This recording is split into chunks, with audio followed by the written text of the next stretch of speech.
Que el Señor les bendiga a todos. Y especialmente que el Señor bendiga a esa hermosa familia con ese nuevo integrante.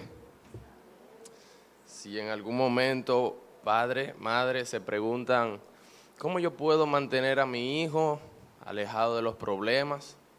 ¿Cómo yo puedo mantener a mi hijo alejado de las malas juntas, de los vicios, de daños, de salir mucho, de desobedecer?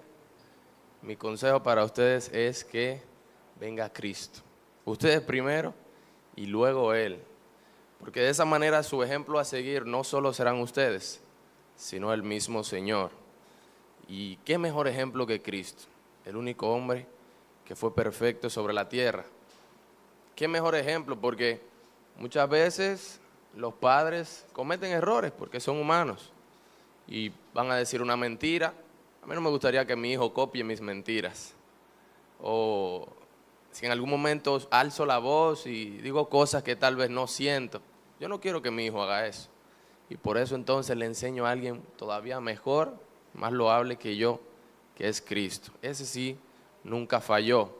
Y yo les aseguro que si él intenta seguir las pisadas del maestro, pues entonces él se va a alejar de todos esos problemas. Es bueno estar por aquí una vez más compartiendo, mis hermanos, y aparentemente Dios quiere que nos concentremos en este tema, porque no sé si recuerdan que en la anterior intervención también se dieron unos anuncios y entonces no pudimos concluir con este sermón. Para los que no se acuerdan, su siervo la última vez que estuvo por aquí estuvo hablando del sermón de Juan 3:16, ese versículo tan especial del cual hablábamos, del cual decíamos que si perdiéramos la Biblia y nos quedáramos solamente con ese versículo, Juan capítulo 3, versículo 16, aún así tendríamos un evangelio por el cual predicar. Quiero extender mi saludo a mi hermana Susana, que Dios la bendiga, la guarde y la sane. Y yo también me quiero tomar mi foto con usted para enseñársela a mi abuela. Bueno, antes de continuar, vamos a tener un momento de oración. Oremos. Amantísimo Rey y Dios que moras en las alturas de los cielos, te damos gracias. Gracias, oh Señor, porque en tu misericordia y bondad estamos en tu casa, gozosos, oh Señor, gloriándonos en tu nombre, bajo tu presencia, cantando, oh Señor, de tus virtudes, de lo bondadoso, misericordioso, de lo fiel que tú eres, oh Señor. Gracias porque nos permites en esta hora degustar de tu palabra. Y en esta hora, oh Señor, pedimos que tú seas dirigiendo a tu siervo, que tú hables a través de él, que tú, oh Señor, abras la puerta para tu palabra, que tu Espíritu Santo, oh Señor, sea transformando los corazones de aquellos que la escuchan. Que no seamos solamente oidores, sino que seamos hacedores, que podamos comprender, oh Señor, este misterio de tu evangelio, que podamos comprender cuán grande es tu amor, cuán grande fue tu sacrificio por cada uno de nosotros. Pedimos tu dirección, oh Padre, toda gloria es tuya, en el nombre de Jesús. Amén. Así que vamos a dirigirnos entonces a el Evangelio de Juan, capítulo 3, versículo 16. Vamos a esperar que lo tengan aquí en la pantalla. Creo que hay que correrlo. Me disculpan. El varón. Eso es Dios que da esa sabiduría. Vamos a esperar que lo pongan aquí en la pantalla para que todos podamos leerlo. Eso es Juan capítulo 3, versículo 16. Un versículo sumamente famoso, que sin miedo a equivocarnos, hasta personas que rara vez visitan la iglesia, pues tal vez lo conocen y hasta se lo saben por labores como las escuelas dominicales o células, escuelitas bíblicas por el barrio. Siempre tienen este versículo atesorado en esos grupos. Y por eso muchas veces, pero yo no sabía, ¿cómo yo me sé ese versículo?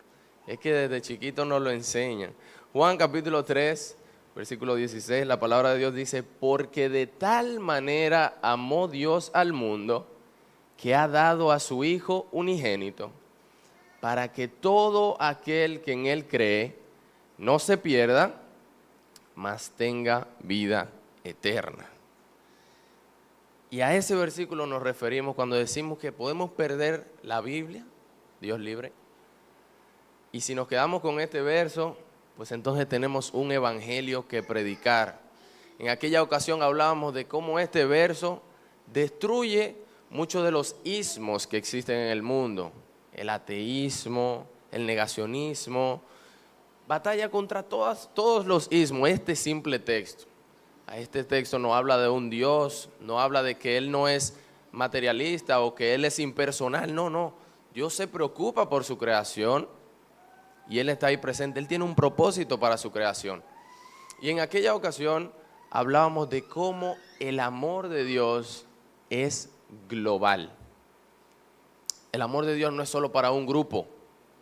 El amor de Dios no es solamente para una persona, sino que es para todo el mundo. Lo dice ahí la primera parte del versículo. Porque de tal manera amó Dios al mundo. Usted pensará que Dios ama la corteza terrestre, el planeta Tierra, los árboles, el agua. No, no, no. Cuando ahí habla de el mundo, se refieren a sus componentes, aquellos que habitan en el mundo. Y yo creo que nosotros estamos incluidos, ¿verdad? Cuando en los reportes incluyen la población mundial y dicen 7 billones, 8 billones, nosotros estamos incluidos, nosotros somos parte de ese mundo y de esa población. Y si lo incluyen los reportajes científicos e informes, ¿cuánto más Dios, que es el que nos crea desde el vientre de nuestra madre? Hablábamos también en aquella ocasión de esa expresión que dice de tal manera. Ayer cantábamos una canción con los jóvenes que se titula Inmenso Amor. Mire, inmenso. Piensa en algo inmenso. Un ferry, un Boeing 747, un avión gigante que cabe yo no sé cuánta gente en ese avión. ¿Qué más? El Burj Khalifa, inmenso, el edificio más alto del mundo, inmenso. Yo creo que inmenso se le queda corto para describir el amor de Dios. Inmenso no basta, se queda corto. Podemos describir el amor de Dios como algo infinito. Ahí sí nos cuesta un poquito más imaginarnos, ¿verdad? Ya ese edificio no es infinito, el ferry no es infinito. Piensa en algo infinito, algo que no tiene fin, algo que no se acaba, algo que es para siempre. Así es el amor de Dios.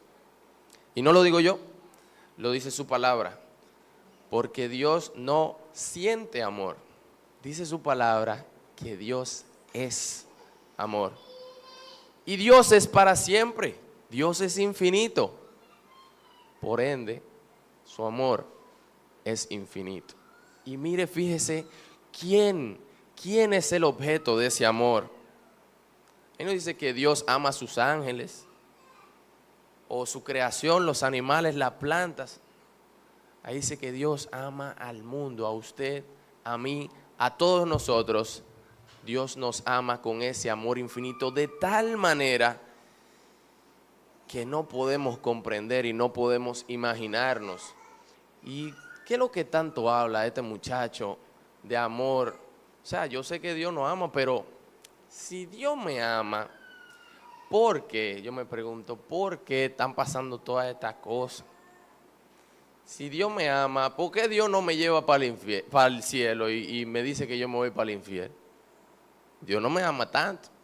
Fíjese, le voy a poner un ejemplo. Imagínese que usted tiene un enamorado, una enamorada,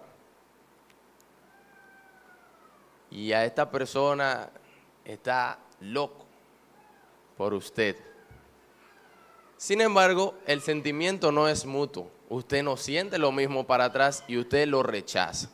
No una, no dos, no 3, 10 veces usted lo rechaza a ese enamorado, a esa enamorada. ¿A usted le gustaría que ese enamorado lo secuestre y se lo lleve? Porque él está loco por usted. ¿A usted le gustaría que lo secuestre y se lo lleve? No.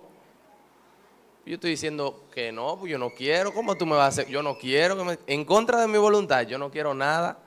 En contra de mi voluntad que yo no quiera. Pues fíjese, Dios es un caballero. Y Él respeta su decisión.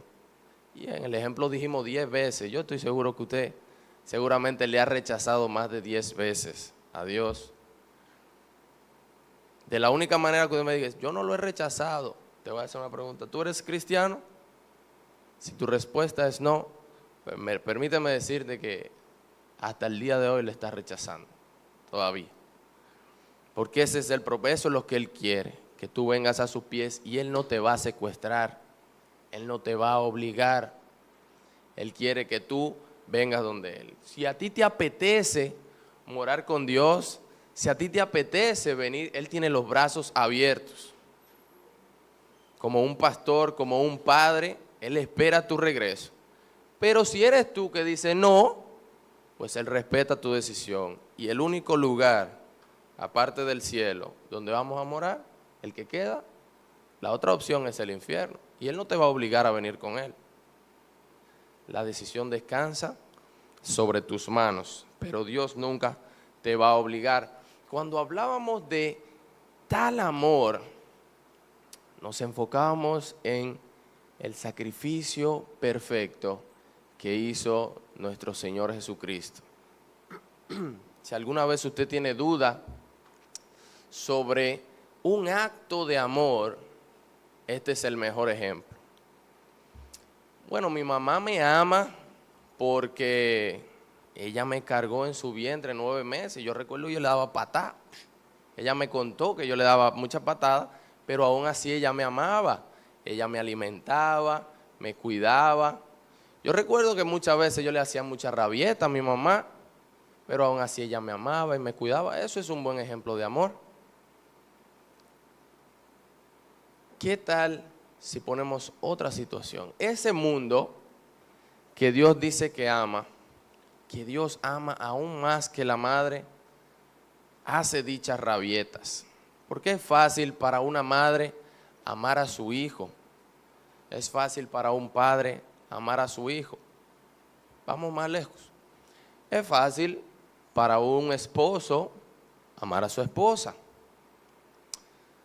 Para un abuelo amar a un nieto y así sucesivamente. Vamos a ir un poquito más lejos. Es fácil para un amigo amar a otro amigo. Donde se nos complica un poco es cuando esa persona y yo no tenemos una relación y un vínculo. Ustedes saben la expresión que dice mucha gente de, ese no es familia mía. Bueno, yo no lo conozco, ese no me duele. Ahí ya la cosa se va como diluyendo, se va poniendo borrosa porque ya ese no lo amamos tanto. Vamos más lejos. ¿Qué tal si no es amigo, no lo conozco? ¿Qué tal si es enemigo? Mire, esa persona donde me ve me dice de todo, no quiere saber de mí, se inventa cosas de mí, me roba. Ahí se nos complica todavía más amar a esa persona. ¿Qué tal si esa persona mata a mi hijo? ¿Yo puedo amar a esa persona? Mientras más analizamos esa pregunta, mire, se nos pone más difícil todavía. Perdonar a alguien que mata a mi hijo. Wow. Eso es bastante difícil. Imagínense que existan algunas 100 personas capaces de hacer eso, de perdonar al asesino de su hijo. Hay otro paso más para allá. ¿Ustedes saben cuál es? No tan solo perdonar a esa persona que mata a tu hijo, sino a esa persona, a ese asesino, hacerlo tu hijo. ¡Wow! Ya bastante difícil es perdonarlo, imagínese adoptarlo. Y usted dice, bueno, tú estás hablando, pero yo no entiendo quién hace eso. Yo no sé quién hizo eso. ¿Usted sabe quién lo hizo? Dios. De tal manera amó Dios al mundo que dio, que ha dado a su hijo por cada uno de nosotros. Y usted dirá, bueno, pero yo no fui que lo maté. No, yo no fui. Bueno, yo he leído que a él le dieron latigazo, pero eso no fui yo. Fíjese, cada vez que usted le dice ese no a Jesús y usted le niega, cada vez que usted dice una mentira, cada vez que usted roba, cada vez que usted alberga odio en su corazón, para ser más específico, cada vez que usted peca, por esa razón Cristo murió. Y a ver, una pregunta para el público. ¿Usted ha pecado? ¿Es usted pecador? ¿Usted alguna vez ha mentido, ha robado, ha puesto otra cosa por encima de Dios? Si su respuesta es sí, pues entonces usted queda como aquellas personas que le dieron latigazos, que le decían de cosas, que le golpeaban, que le escupían, como aquellos que lo negaban. Yo no lo conozco. Es lo mismo. Es lo mismo. Cada vez que usted se queja contra Dios, no es necesario que Él esté aquí. Es más, me atrevo a decir, porque muchas veces nos quejamos y decimos, es que yo nada más creo lo que yo veo. Pues si usted a día de hoy no cree, yo me atrevo a decir que ni viendo usted cree. Es lo mismo, es lo mismo. Usted encuentra una que otra, si a día de hoy usted no ha creído en Cristo, es como si Él estuviera andando por aquí y usted no le hace caso como quiera. Es lo mismo. Asimismo, cuando referenciamos al pueblo de Israel, ¿cómo decimos, wow, cuántos milagros el Señor hacía con el pueblo de Israel y ellos quejándose? Pues lo mismo pasa ahora, tú comes todos los días, tú te levantas todos los días, llegas sano y salvo a tu hogar todos los días y usted quejándose todos los días. Lo mismito que el pueblo de Israel, lo mismo que el pueblo judío y hebreo cuando estaban azotando al Señor Jesús, no creían en Él.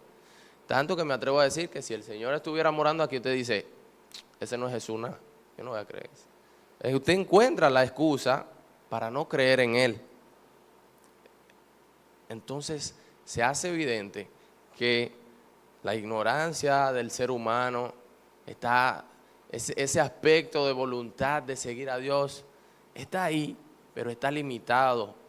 Está ahí, pero está entenebrecido, tanto así que no queremos saber de Dios, no queremos saber de la luz, sino que preferimos las tinieblas. Este verso dice que Dios amó y en segundo lugar dice que Dios dio. Dios ha dado a su Hijo unigénito.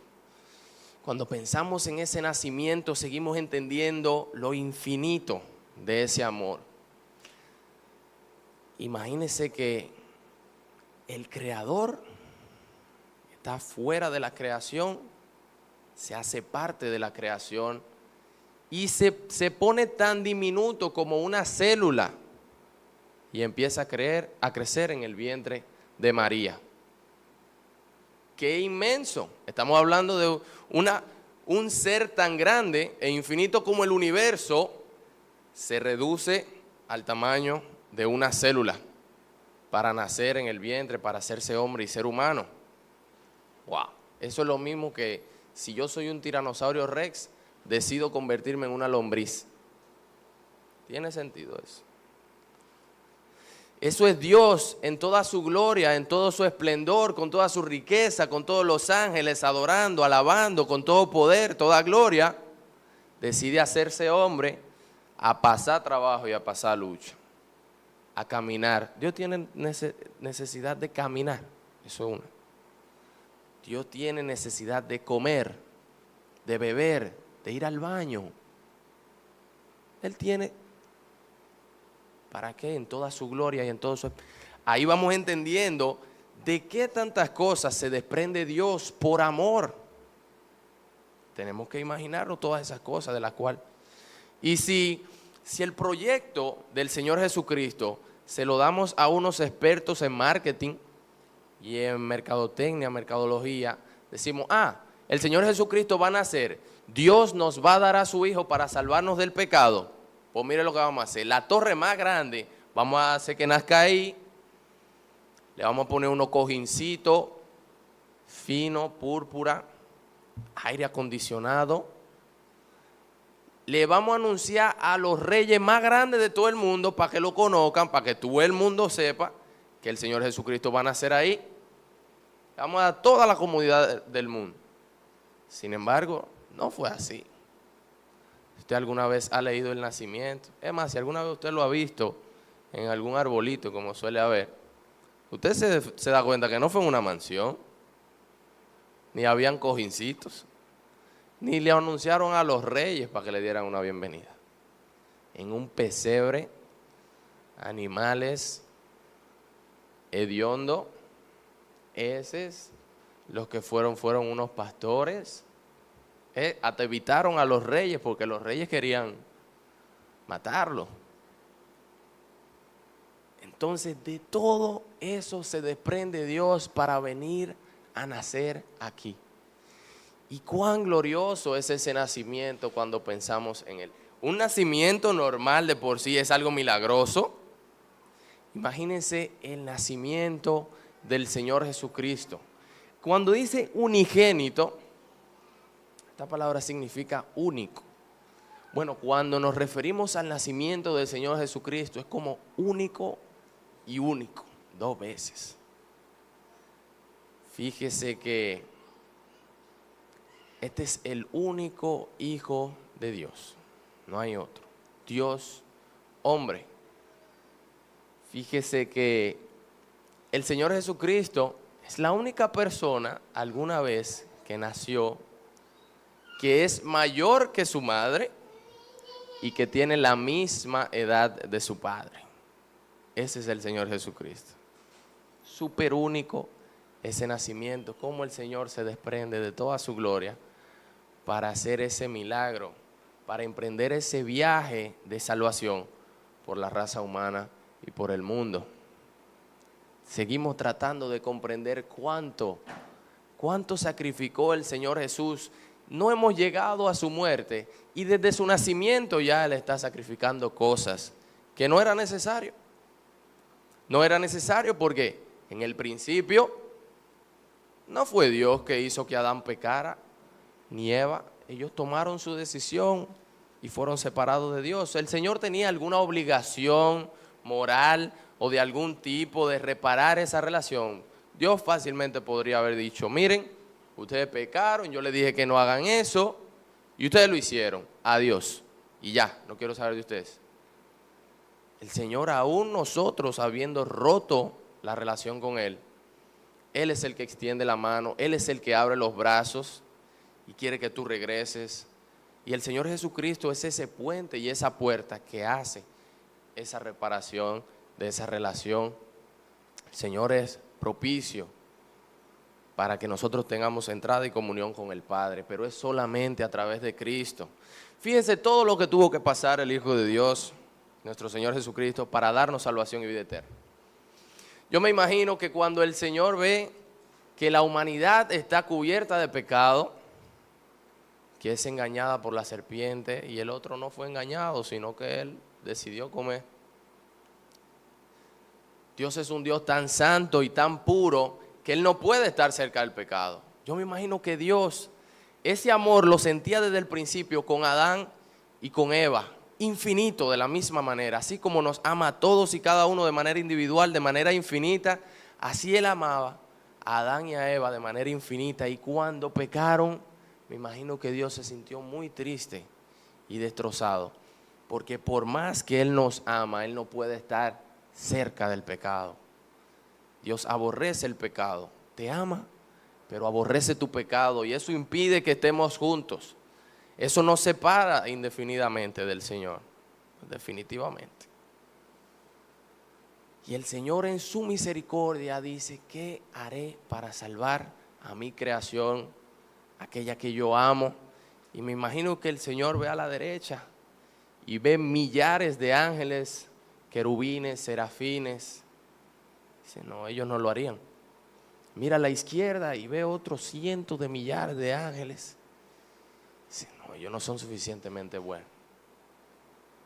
Y el único que queda es el Señor Jesucristo para cumplir con esa tarea.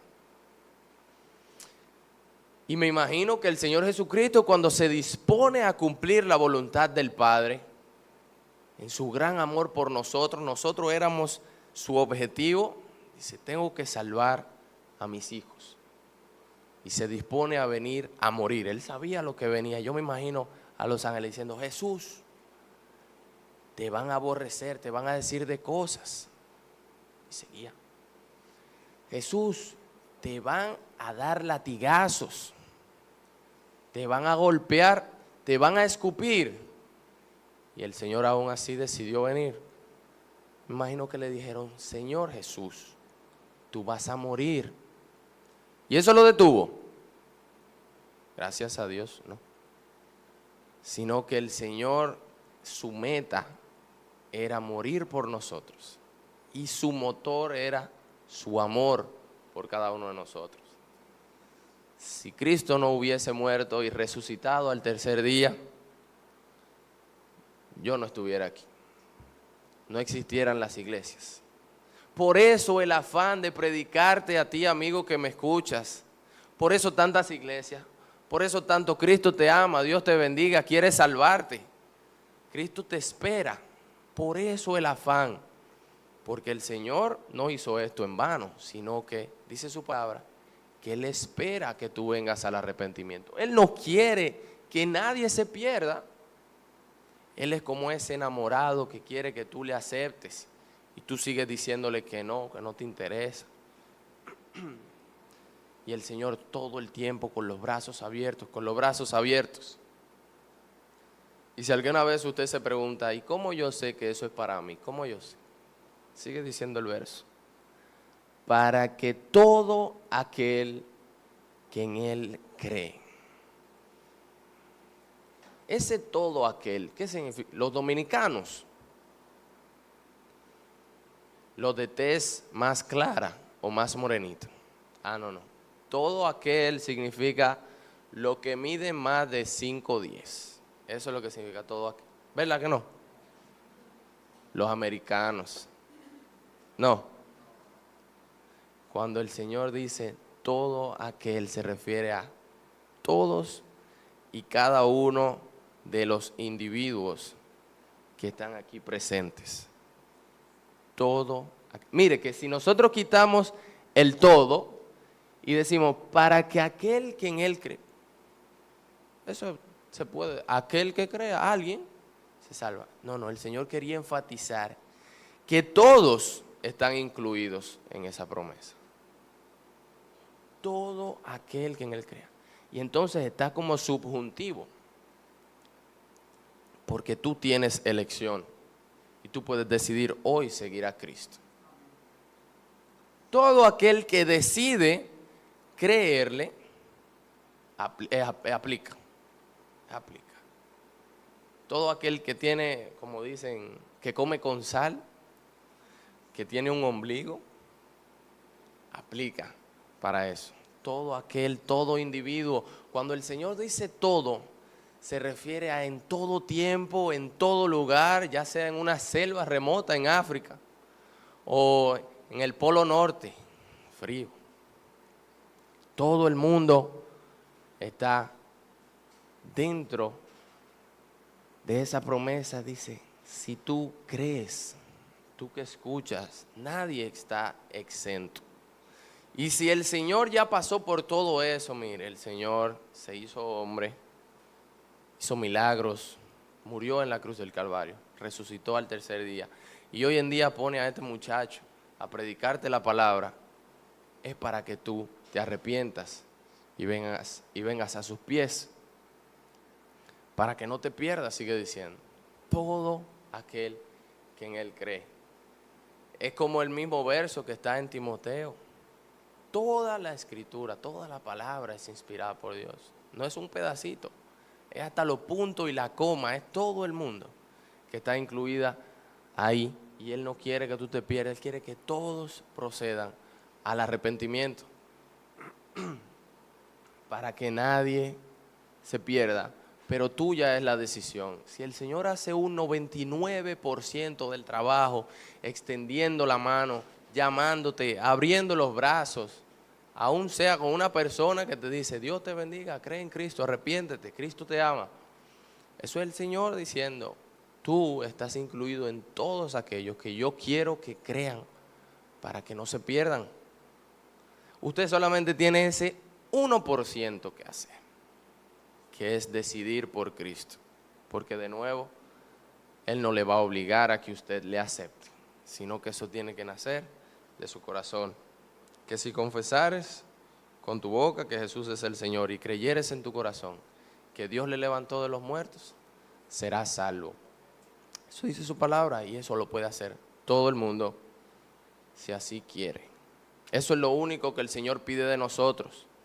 No hay nada más que usted pueda hacer para ser salvo. Sin Cristo, usted y yo no podemos sentar a debatir qué formas yo tengo para llegar al cielo. Y no podemos pasar ahí 2 vidas, no una, 2, 160 años, calculándolo a 80. Y no hay nada que el hombre pueda hacer, mire. Buenas obras, fuera. Caridad, no. Dar su vida, no vale para nada. Su vida no tiene que ser perfecta como la de Cristo. Y aquí no hay justo un solo, dice Romanos. Entonces, no hay ni una... ¿Qué haré? Pregunta un carcelero a Pablo. ¿Qué haré para ser salvo? Había algo que él podía hacer. Portarme bien, si yo me porto bien. Si yo, mire, a veces yo veo a una persona que está pidiendo y yo le doy, yo tengo que ser salvo.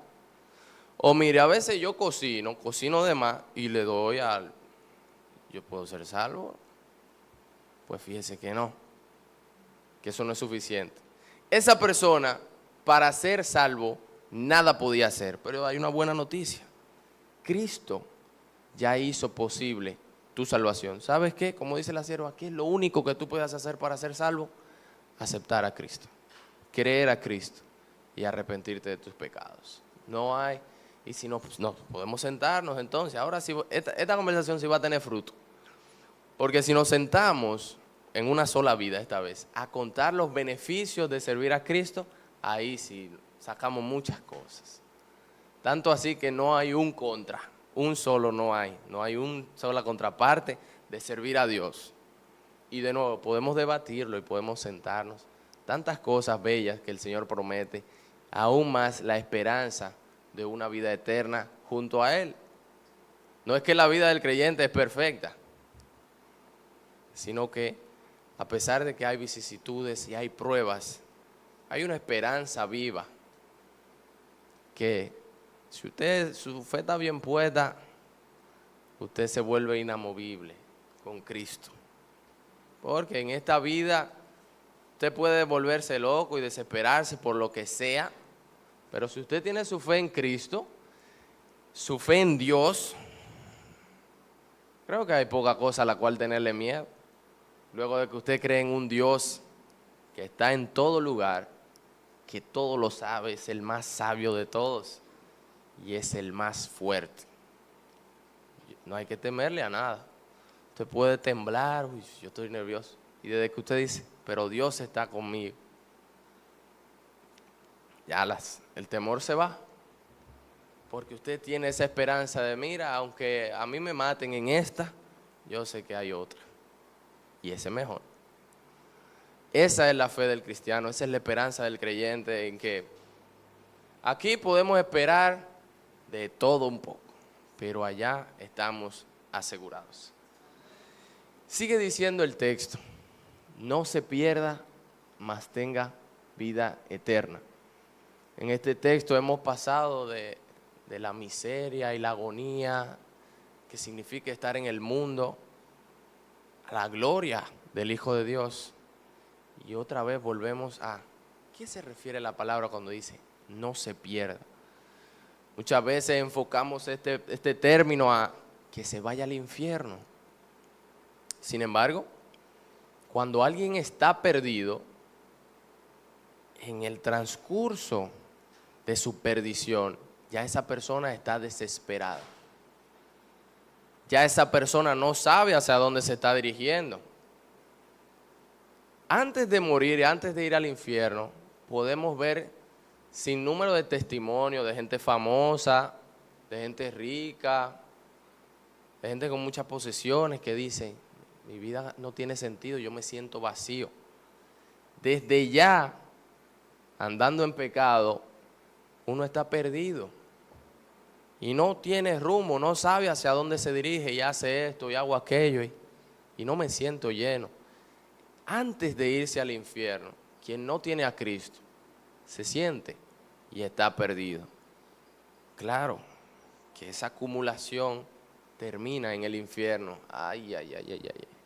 Fíjense que en el ministerio de Cristo, cuando Jesús está aquí en la tierra, un 13% de sus enseñanzas era acerca del infierno. ¿A eso es que se refiere ese versículo cuando dice no se pierda? Es que hay una posibilidad de perderse.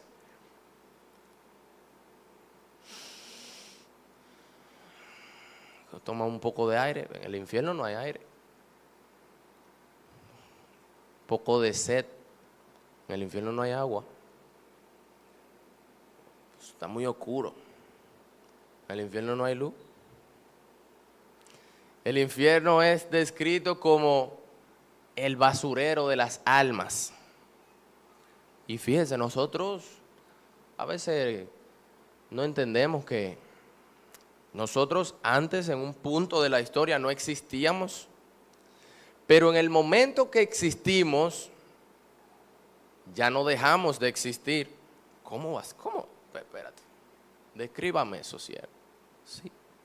Aunque este cuerpo de carne muera, su alma está ahí. Y esa no se va a ir, ni se va a deshacer, ni va a morir, sino que esa parte a la eternidad. Creo que estoy entendiendo, siervo. Este texto empieza con un Dios infinito que ama de manera infinita y termina hablando de la eternidad. Y habla de la eternidad en uno de dos sitios. En la perdición, pero lo bueno y la esperanza es que no vamos a terminar en tinieblas, no vamos a terminar en luz. El texto sigue diciendo más. Respiro porque pensaba que me iba a perder. El texto dice más tenga vida eterna. Es verdad, hay una posibilidad de perderse, pero también hay posibilidad de salvarse. Yo sé que todos vamos para la eternidad. La pregunta verdadera es, ¿dónde vamos a pasar la eternidad? ¿En el cielo o en el infierno? Primera de Juan 5:12. Vamos a leer ese verso.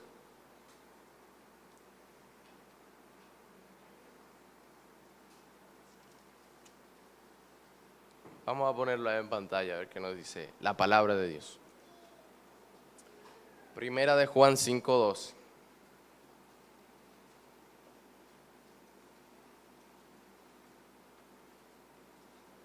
Primera de Juan 5:12, la palabra de Dios dice así: el que tiene al Hijo, al Señor Jesucristo, tiene la vida. El que no tiene al Hijo de Dios, no tiene la vida. De nuevo, cuando el verso en Juan 3:16 te dice, todo aquel que en Él cree, no se pierda, mas tenga vida eterna. Todo es subjuntivo. Es tu decisión que cambia tu destino y tu eternidad. Todo aquel que en Él cree tiene vida eterna. Pero el que no cree y no tiene al Hijo, no tiene la vida eterna, sino que desde hoy, desde ya, está perdido. Pero qué glorioso que el Señor nos da esta promesa. Este mensaje decía que el amor de Dios primero es global.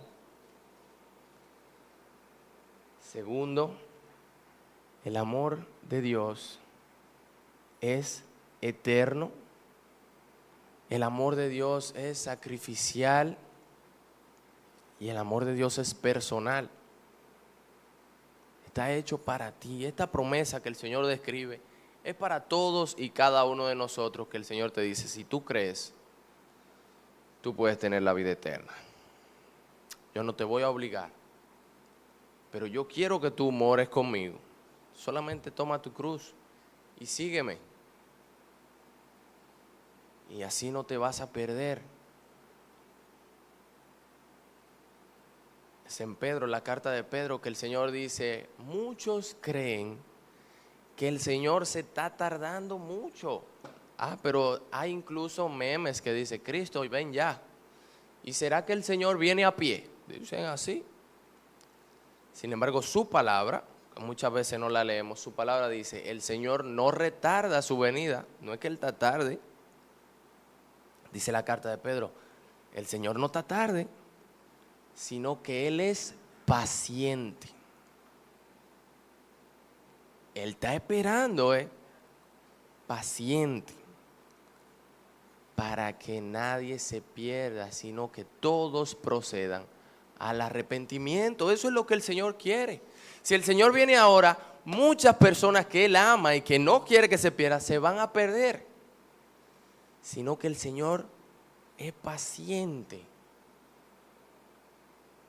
para que todos podamos arrepentirnos, todos podamos estar con Él, porque ese es su deseo, que todos podamos estar con Él, allá en gloria, en los cielos.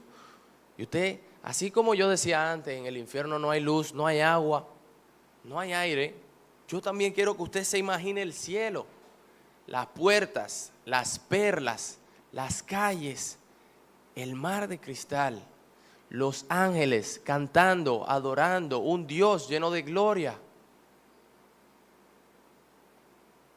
Usted puede ser parte de todo eso. Ese verso en Juan, primera de Juan decía, el que tiene al Hijo tiene la vida, el que no tiene al Hijo no tiene la vida, mas tenga vida eterna. El que cree en el Señor Jesús tiene vida eterna. Si tú crees en el Señor Jesucristo hoy, tendrás a Jesús hoy y el cielo un día. Que Dios te bendiga.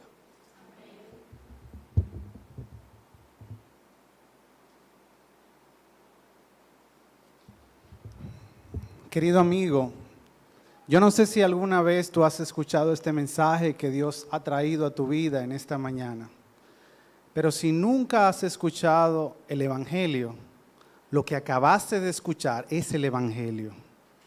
Tú escuchas, mira, esos son los evangélicos que predican que Cristo viene. ¿De qué hablan los evangélicos? Hablan del Evangelio, de lo que acabaste de escuchar, que Dios te ama. Que Dios te ama tanto a tal punto que no solamente Él te creó con un propósito, con una razón de ser, sino que mandó a su Hijo Jesucristo a vivir esa vida perfecta que nadie en este mundo ha podido vivir, una vida santa, sin mancha, sin pecado, para que Él fuera crucificado y allí sufriera el dolor, el menosprecio, la vergüenza de aquellos a quienes Él amaba. Ese es el Evangelio. El justo murió por los injustos, por nosotros.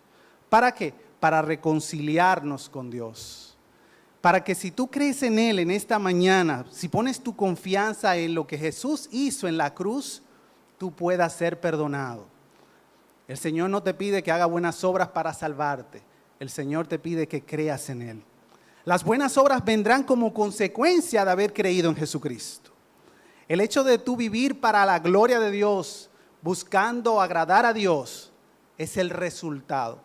Pero nosotros como seres humanos queremos hacer lo inverso. Primero queremos hacer cosas para agradar a Dios, para complacer a Dios, sin antes humillarnos, sin antes pedir perdón. Y en esta mañana lo que Dios pide de ti es que te humilles y reconozcas que le has fallado. Puedes hacerlo al finalizar. Puedes acercarte a cualquier hermano y decir, yo quiero entregarle mi vida a Cristo en esta mañana. Si no, puedes hacerlo en tu hogar, allí a solas. Habla con Dios, Él te escucha, Él es real. Dile, Dios, yo quiero que tú entres a mi corazón, que perdones mis pecados, que cambies mi vida. Y a partir de este momento yo te entrego mi corazón.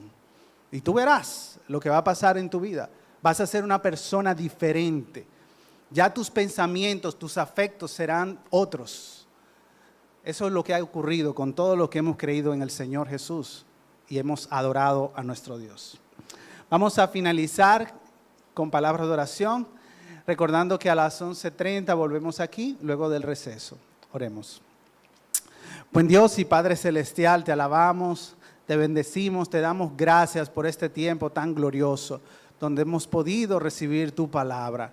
Qué bueno es saber que tenemos a alguien que nos ama de manera incondicional, que a pesar de nuestras fallas, errores y pecados, tú has buscado la forma de podernos atraer hacia ti. Qué bueno es saber que hay una esperanza en los cielos, una vida eterna que tú das a aquellos que ponen su fe en Jesucristo. Oh Señor, qué bueno es saber que tú diste a tu Hijo Jesucristo para salvarnos. En esta mañana oramos por aquellos amigos que han escuchado tu palabra, para que ellos también puedan recibir esa gracia salvadora por medio de la fe en Jesucristo. Gracias por ese regalo infinito que tú nos das, la vida eterna. Gracias por nuestro hermano Keimer. Te pedimos que le sigas utilizando. Gracias por esa palabra que tú nos has traído en esta mañana. Ayúdanos a vivir vidas que sean de tu agrado. Y todo lo ponemos en tus manos, este receso que vamos a tener y también la escuela dominical. Favores que te lo pedimos en el precioso nombre del Señor Jesucristo. Amén. Pasen todos un buen receso. Nos retornamos aquí a las 11:30. Que el Señor les bendiga.